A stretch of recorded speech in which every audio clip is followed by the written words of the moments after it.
John is in a hospital, unconscious due to an accident. My mother-in-law implored me, tears streaming down her face. While I watched her, my heart remained calm. I see. Then, please leave, I said. What? After my mother-in-law stared at my face, she erupted in anger while her cheeks were turning red. Considering her emotions, I thought it was a natural reaction. However, I had a reason why I couldn't simply worry about him, even when I heard that my husband had an accident and was unconscious.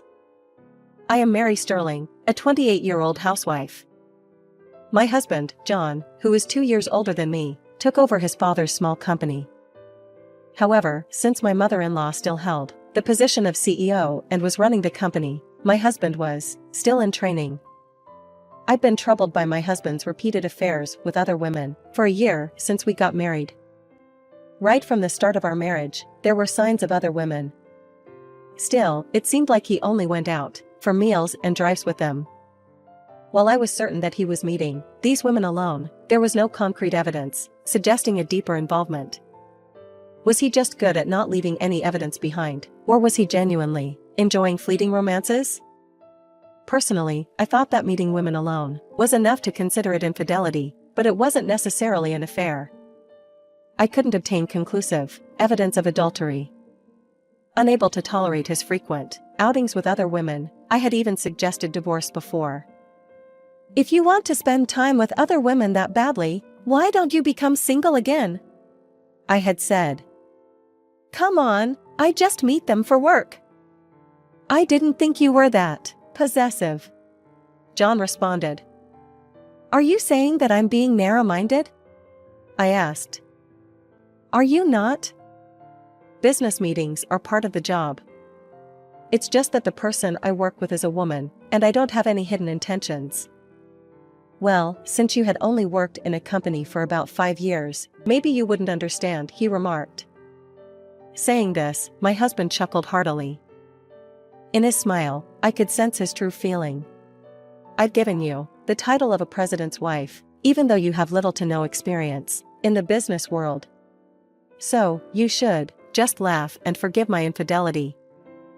That's why I was determined to gather evidence and ask for divorce.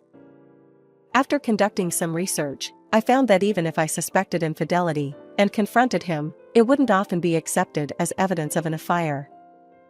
Additionally, tampering with my husband's phone to investigate could lead to legal issues and would not be admissible as evidence.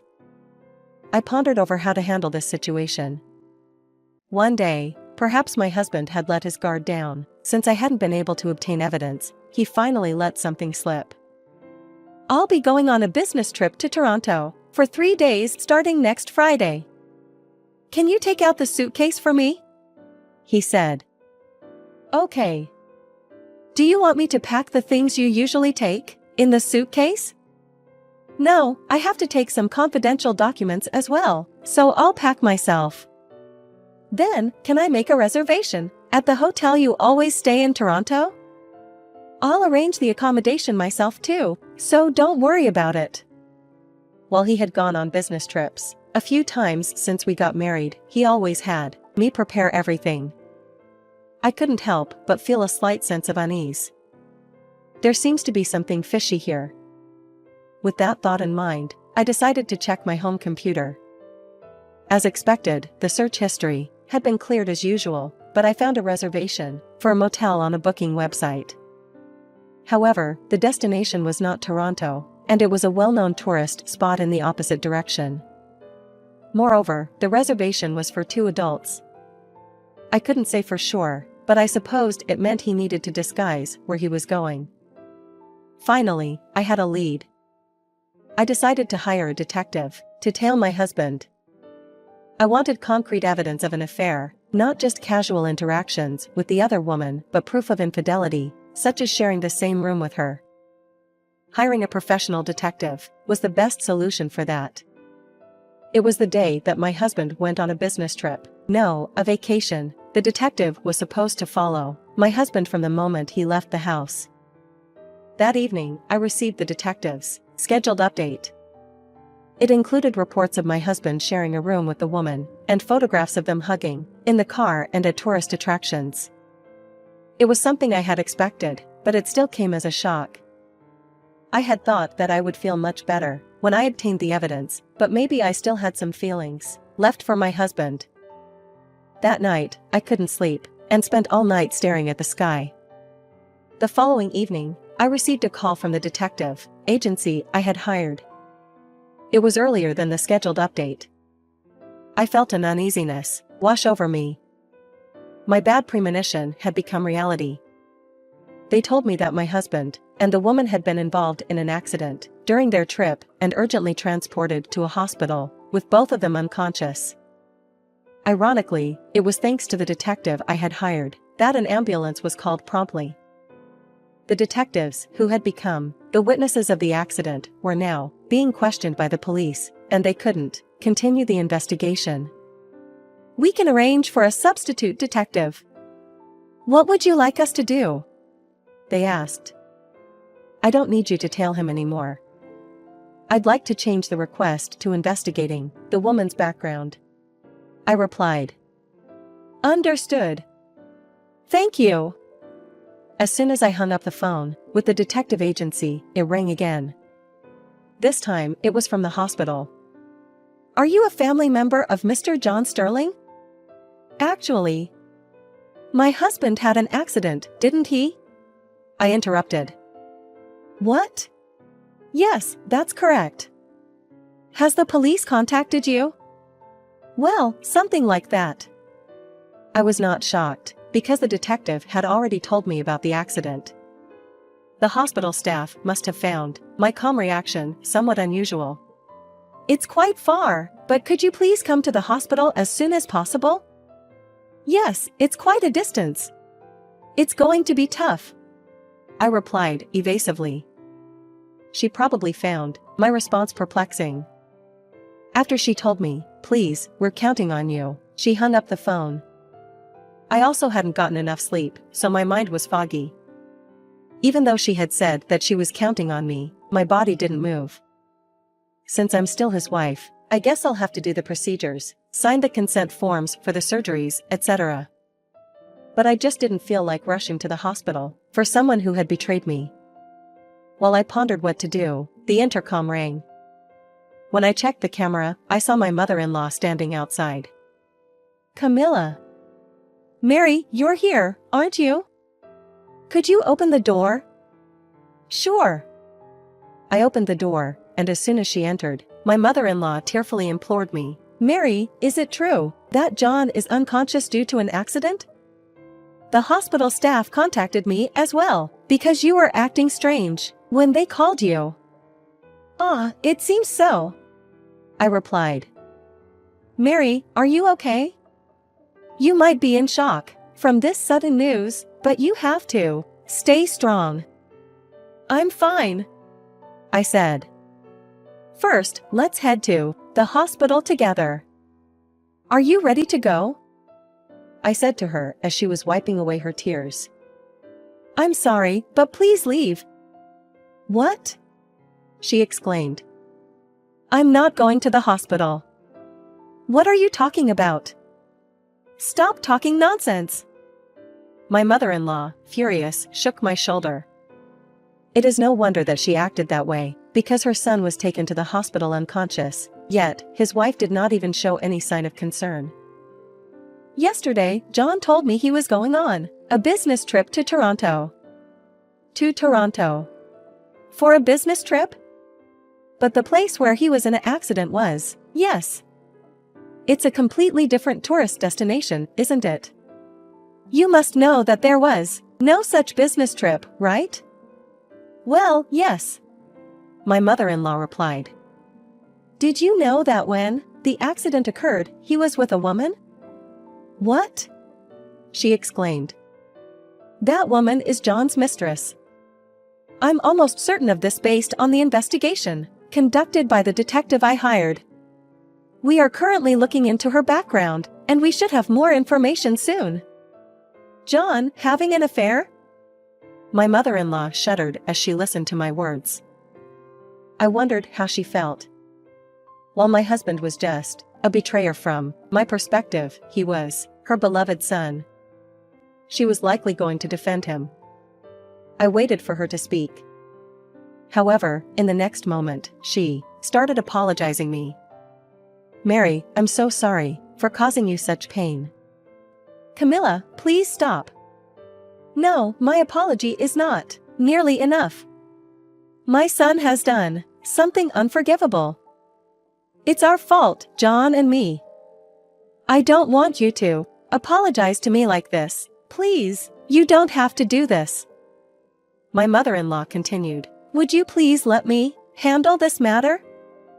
I promise I won't let anything go wrong. What? Please. Okay. I'll leave it to you. Thank you. With that, she got into the same taxi that she had taken earlier to come here. About 3 hours have passed. I received a call from her.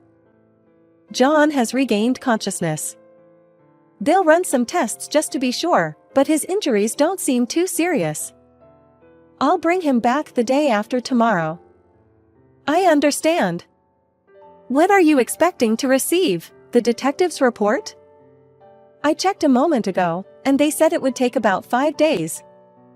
I see, then we might get home before that. I'll keep the promise not to let anything go wrong, so don't worry. My mother-in-law emphasized it again, before ending the call. 2 days later, I received a message from my mother-in-law, informing me that she had brought my husband back. The report from the detective agency did not arrive in time, because of changes and additions to the request. I was worried that my husband might find a way to get away with it, but my mother-in-law suggested that we wait until the report was completed, before having a discussion. Mary, please take a proper rest until then. From this point on, it's all about your stamina and determination. But, why? Do you mean why I am on your side?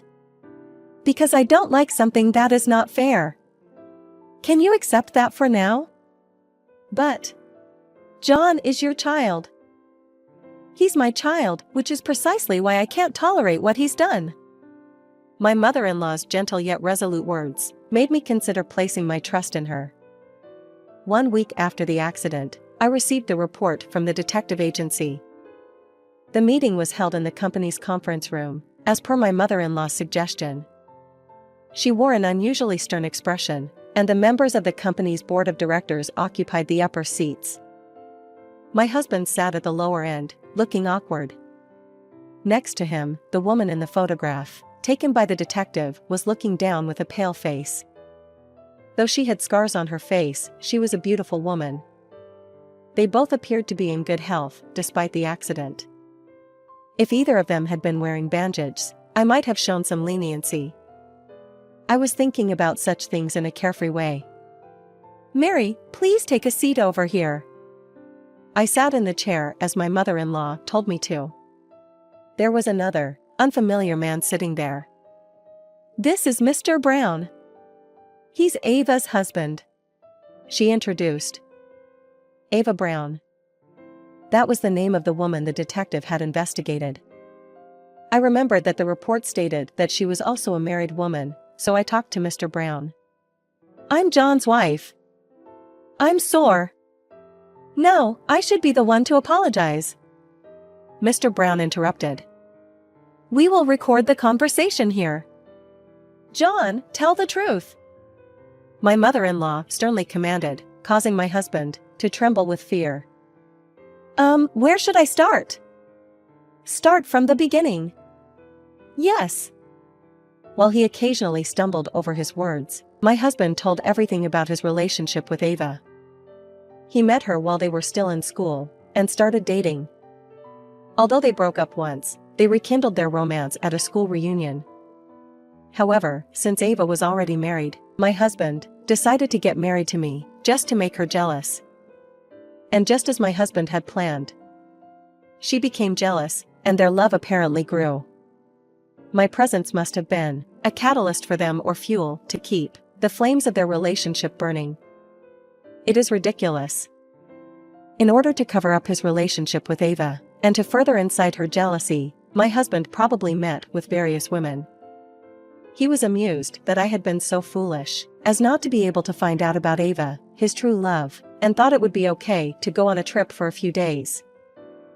However, it was their carelessness during this trip that allowed me to obtain solid evidence. And if there truly was divine retribution, the accident during their trip was the cause of everything coming to light. When my husband finished speaking, my mother-in-law exclaimed with an exasperated expression, "You only inherited negative qualities from your father." She glared at my husband and Ava. "So you admit to the affair?" "Yes." "Very well. Your treatment at the company will be discussed and determined at a board meeting, and you will be notified accordingly." "What? Why is this such a big deal?" "It's just an affair. If Mary forgives me, there's no problem, right?" "Why would you think I'd forgive you? Besides, have you forgotten about Mr. Brown?" "Well, that. I have no intention of forgiving you either. I wish I could just tell you to discuss the matter between each couple. But from here on, I'll speak as John's mother." "Mom, you are on my side, right?" "Shut up. No one will be on your side. That's Mary, Mr. Brown, I have also suffered due to my husband's infidelity. I'm familiar with the procedures related to this kind of thing. Let's pursue this without mercy and be thorough." My husband assumed that I wouldn't ask for divorce, since I was a homemaker. However, I had already started working from home, preparing for the divorce. When I told him that I was earning a decent income, he collapsed to his knees in shock. Thanks to the detective's report and my mother-in-law's support, Mr. Brown and I received what we could from my husband and Ava, and the divorce was finalized. My husband was removed from his position as president by the board of directors, and my mother-in-law cut ties with him. By now, he's probably working somewhere else, while people talking behind his back.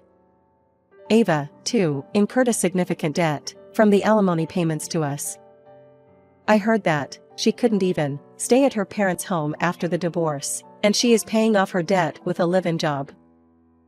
My mother-in-law, on the other hand, has been actively thriving, even more so than before, holding the position of president and CEO after my husband had left the company. It's been a few years since we got divorced, but every time I see her, she appears younger. Seeing her like that, I'm determined to keep pushing myself so I can keep up with her.